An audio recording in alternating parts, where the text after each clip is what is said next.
ఇప్పుడు నాకు దృఢంగా నమ్మకం వచ్చేసింది. ఎందుకంటే అందరూ వాళ్ళ కోసం పనిచేస్తున్నారేమో నాకు భయం వేస్తుంది. నా పక్కన ఎవరూ లేరు అనేది కూడా నాకు దృఢం అవుతుంది సార్. నాకు ఆవిడ భయం ఎక్స్‌ప్రెస్ చేస్తున్నారు. నా భయం సార్ అది. నేను ఎందుకంటే మీడియా మిత్రులందరూ మనకు తోడు ఉంటారు, మీరు చెప్పండి. నాకు భయం వేస్తుంది సార్ నిజంగానే. నాతో ఎవరున్నారో లేదని కూడా నాకు భయం వేస్తుంది అసలు. సరే ఫ్యాక్ట్స్‌లోకి చెప్పేసాను. నగరికి తీసుకెళ్ళినప్పుడు ఎలా బయట వచ్చారు సార్ అతను? అంటే ఆవిడకున్న భయాన్ని ఎక్స్‌ప్రెస్ చేస్తున్నారు అంతే సార్. నా భయం నా సార్, నా భయం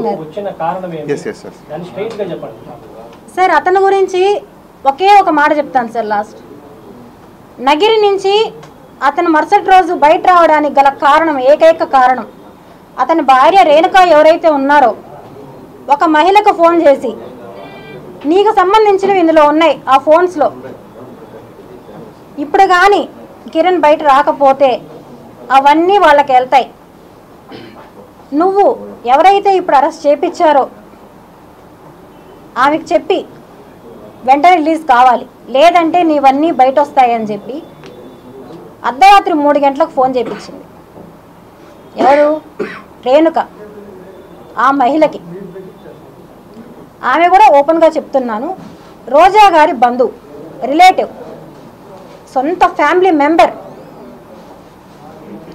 దానికి సంబంధించిన ప్రూఫ్స్ నా దగ్గర ఉన్నాయి, కానీ ఇప్పుడు నేను ఇవ్వను, అవసరాన్ని నేను అన్నీ బయట పెడతాను. ఇలాంటి ఒక నీచుడు నా గురించి వచ్చి చెడ్డగా మాట్లాడుతుంటే మిగతా ప్రజా ఇవి ఉన్నాయి సార్, కొన్ని సంఘాలు మాట్లాడుతున్నారు, ఏంటి ఏమీ లేకుండానే లక్ష్మి వెళ్ళిపోయిందా, లక్ష్మి అలాంటిదా, లక్ష్మి ఇలాంటిదా అని ఒక కొటేషన్ పెట్టాడు. లక్ష్మి డాష్ డాష్ డాష్ అని. ఎవరిక్కడ డాష్ డాష్ డాష్? నీ భార్య. మొగుడు ఎక్కడ పోయినా పర్లా, దేంతో పోయినా పర్లా, నీకు డబ్బులు కావాలి. భార్య సపోర్ట్ లేకుండా ఏ మొగుడైనా ఇంతమంది ఆడవాళ్ళని మ్యానిపులేట్ చేసి ఇంటికి తీసుకొచ్చి బెడ్రూమ్లో తీసుకెళ్తాడా? నీ కుటుంబాన్ని తెలియకుండా తీసుకెళ్తాడా?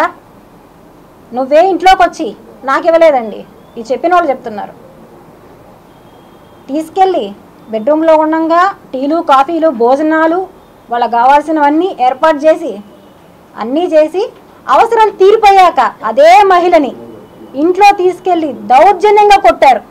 దౌర్జన్యంగా.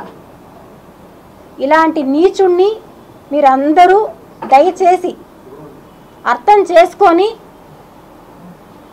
నాకు ఎలా చెప్పాలో కూడా తెలియట్లేదు, అతన్ని పనిష్ చేయాలి. నా ఫైట్కి నాకు తోడు నిలుస్తారని ఆశిస్తున్నాను.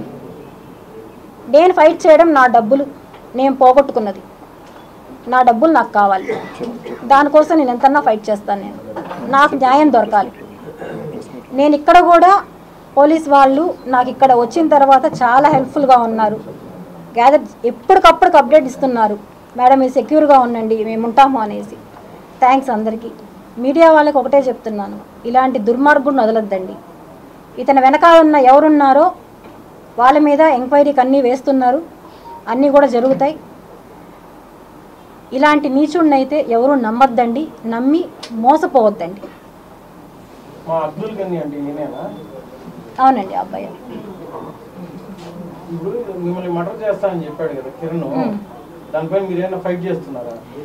కంప్లైంట్ ఇచ్చాను.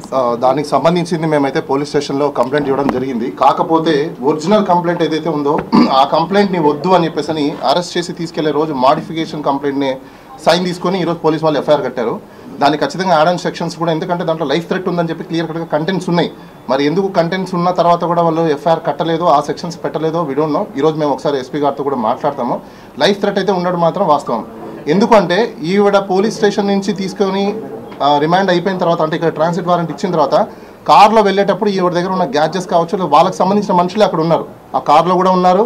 తర్వాత కిరణ్ రాయల్ గారు కూడా ఈవిడతో ఎవరితోనో చెప్పించేసి నువ్వు కానీ వీడియో ఇలా రిలీజ్ చేస్తే నేను నీకు అప్పుడే బెయిల్ ఇప్పిస్తాం చేస్తామన్నట్టు, కానీ ఆవిడ ఏది స్పందించలేదు. కానీ న్యాయం అనేది ఉంది కాబట్టి ఈరోజు ఆమెది ఎఫ్ఐఆర్లో ఎక్కడే కానీ ఆ కంప్లైంట్కి సంబంధించిన డీటెయిల్స్ కూడా మీకు ఇచ్చున్నాము. జైపూర్కి సంబంధించిన ఎఫ్ఐఆర్లో ఈవిడ పేరు లేదు. ఈవిడ పేరు రావడానికి రీజన్ కూడా మీకు చెప్తాను. అందులో గోపాల్ సింగ్, తర్వాత ఇంకొక ఎక్స్ అనే పేరు, ఈ గని అబ్దుల్ గని అనే పేరు ఏదైతే ఉందో వీళ్ళ ముగ్గురు పేర్లే ఉన్నాయి. వాళ్ళ అకౌంట్ నుంచి ఈవిడ అకౌంట్కి డబ్బులు ట్రాన్స్ఫర్ అయ్యాయి. వీళ్ళ పేరు ఈవిడ పేరు పెట్టడానికి రీజను ఈ గని అనే అకౌంట్ నుంచో లేకపోతే XYZ ఈయన చుట్టుపక్కల ఉన్న అకౌంట్ నుంచి ఎవరైతే బాధితుల అకౌంట్ నుంచి డబ్బులు వెళ్ళాయో ఆ డబ్బులు థర్డ్ పర్సన్కి వచ్చాయి కాబట్టి ఈ నేమ్ యాడ్ చేయడం జరిగింది. ఇది మేము మెజిస్ట్రేట్ దగ్గర క్లియర్ కట్గా చెప్పిన తర్వాత ఫైల్ మొత్తం మెజిస్ట్రేట్ చూసిన తర్వాత అక్కడ ఆమె అన్ని అబ్జర్వ్ చేశాక రూల్స్ని ఎక్కడ రూల్ ఆఫ్ లాని పాటించలేదు తీసుకురావడంలో కానీ లేకపోతే ఈమె పేరు చేర్చడంలో కానీ ఏ దాంట్లో కూడా పాటించలేదు అని చెప్పేసి క్లియర్ కట్గా అక్కడ అర్థమైన తర్వాతనే అక్కడ కంప్లైనెంట్ ఎవరైతే కంప్లైనెంట్ ఇచ్చారో